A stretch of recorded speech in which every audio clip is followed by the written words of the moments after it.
guys, it's Jenny. Welcome back once again to Solid Gold. As you probably remember, for the past few months now, I've been doing a series of updates on all the goldfish out in my fish room. A lot had changed since the last time you had seen a lot of these fish, so I wanted to do a series of updates to get you guys all up to speed. At this point, you have been updated on all of the fish in my fish room except for the Broadtail moors. And you guys have been asking for that update, so I think it's finally time that I release the update. There's been so many other videos in the past month of March. March was a crazy month for me. A lot of things happened. I'm probably gonna forget some things. I got axolotls, I got orandas, which is the first time I've ever had oranda goldfish for all the years I've been keeping goldfish, and the first time I ever had orandas. I went to the koi show. I met Joey Mullen in person from King of DIY. Not to mention, I also expanded my fish keeping hobby to include discus, and some of my red and white butterfly telescopes spawned, and so I now have a batch of a little over 100 butterfly telescope babies that I'm raising. Just a lot of craziness was happening in the month of March, so I kind of held back on the goldfish updates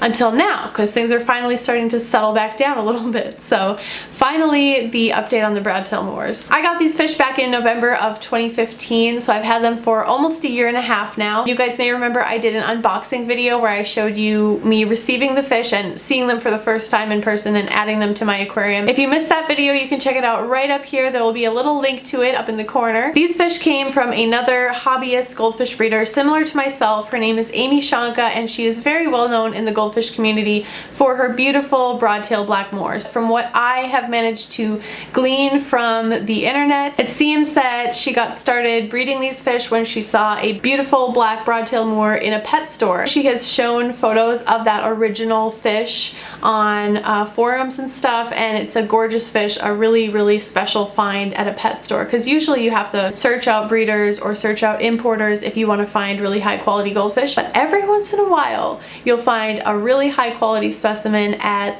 a big box pet store and you're like, what? Is this real? So apparently that's what happened, and that's how the line of her Broadtail moors got started. I'm out in my fish room, and normally my Broadtail moors live in one of my blue Intex pools, this one right here.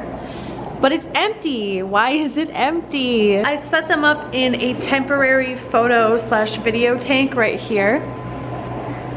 It's so cool to be able to have them in here and see them more close up and from the side. I really love it. I have them set up in this 20-gallon long for now, just so I can take some good photos and video footage of them. And as soon as I'm done doing that, I'm gonna put them back in their Intex waiting pool. So how did I find out about these fish, that they were for sale and that they were even being bred in the first place? Well, I tend to hang out on Goldfish Keepers forum. If you're not familiar with the forum, you should definitely go check it out, mostly because there are a lot of really knowledgeable goldfish breeders who have been doing this for a really long time that post on that forum, or at the very least they watch that forum. So if you ever have a question about goldfish breeding and genetics, that's a good place to go to first. Also, if you ever want to find high quality fish for sale that are being bred by, you know, individuals, hobbyists, that's a really good place to start your search. A lot of times from these small hobbyist breeders, you can actually get pretty good prices for the quality of the fish that you're getting. You can also get fish when they're a little bit younger and a little smaller, and it gives you a chance to develop your grooming skills. And by that, I don't mean like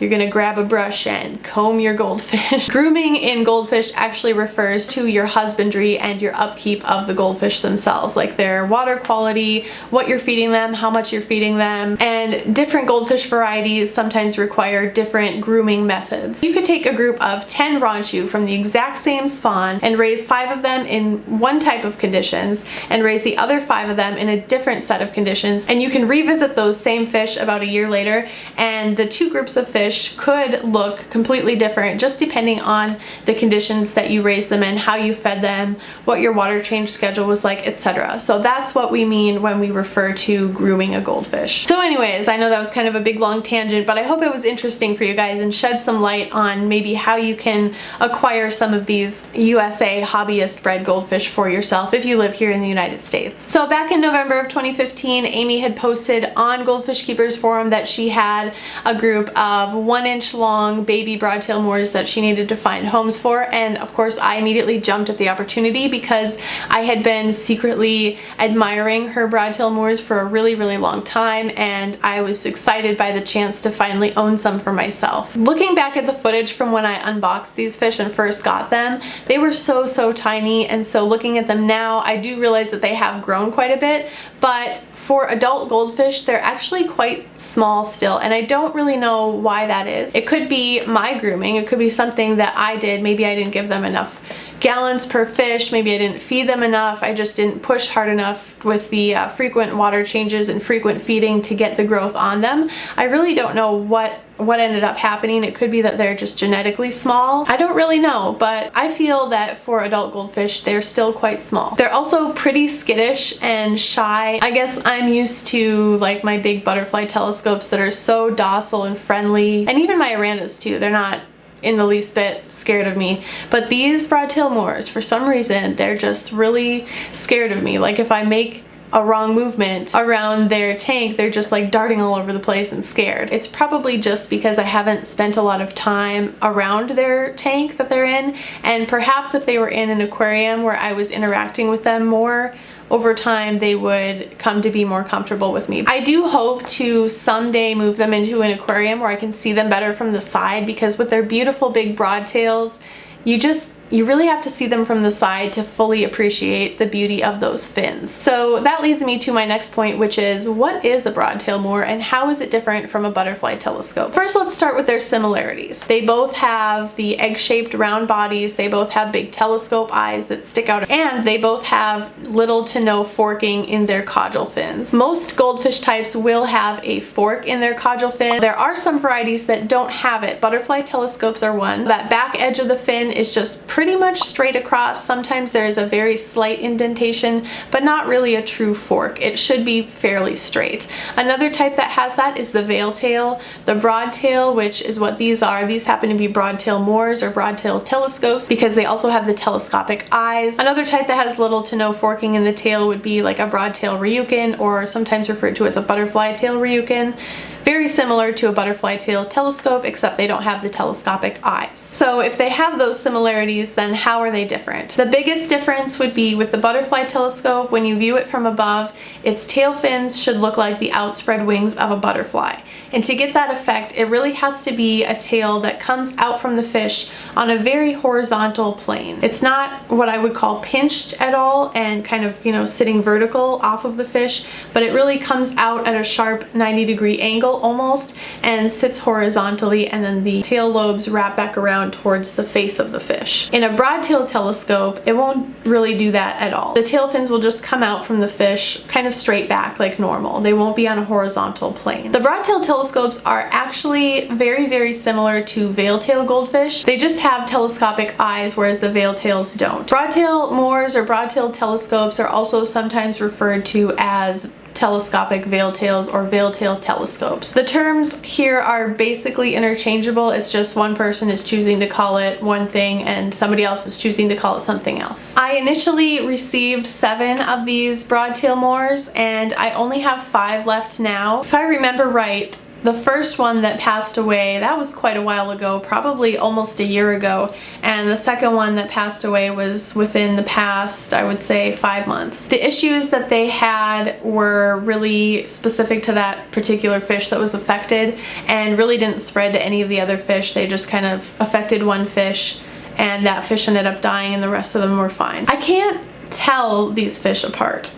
I've pretty much always kept them in some kind of tub. I never got to really fully appreciate them from the side view. I really would like to get them into an aquarium at some point so I can start to tell them apart, because I'm sure that each one has subtle differences that if I could see them from the side and really, interact with them a little bit more, I would easily be able to tell them all apart.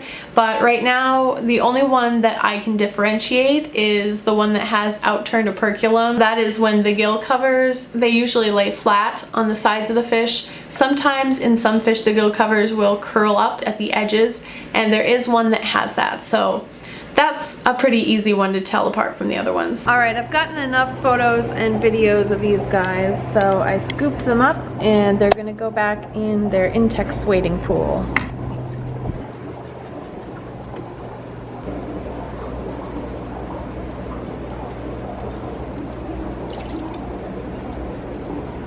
So that's really about all that I have to say about my Broadtail Moors. I'm really happy that I had the opportunity to get these fish from Amy. They're beautiful and I really love having them. Definitely want to, at some point in the future, get them into a glass aquarium. But for now, they're just happily living in one of my blue Intex pools in my fish room. These Intex pools hold somewhere between 90 to 100 gallons. I'm not sure on the exact gallonage. And I have 5 fish in there, so they have plenty of space per fish. Thanks for watching, everyone. If you're not subscribed, go ahead and click that subscribe button. If you already are subscribed, click the bell button because that will make sure that you are notified as soon as I put out a new video. If you've been watching my videos for a while but you're still not subscribed, what are you waiting for? Now is the time. We're almost to 100,000 subscribers on this channel. 100,000 subscribers is generally like it's the first really big milestone that you can have as a YouTube channel, so I'm really excited about it and thankful to each one of you who have subscribed to my channel, who have watched my videos and said, yeah, this is something that I like and something I want to subscribe to. That is so awesome to me and I really appreciate it. So go ahead and subscribe down below. Also, if you are so inclined and you want to help support me, help support the work that I'm doing here in these videos, support my fish room, etc., check out Solid Gold membership. It's something that I've created over on my website that's a lot like Patreon. It's just an opportunity for you to help support me and what I'm doing here. So if you're at all interested in that, go ahead and check it out. There'll be a link in the description section down below. Thank you for watching, and until next time, stay gold.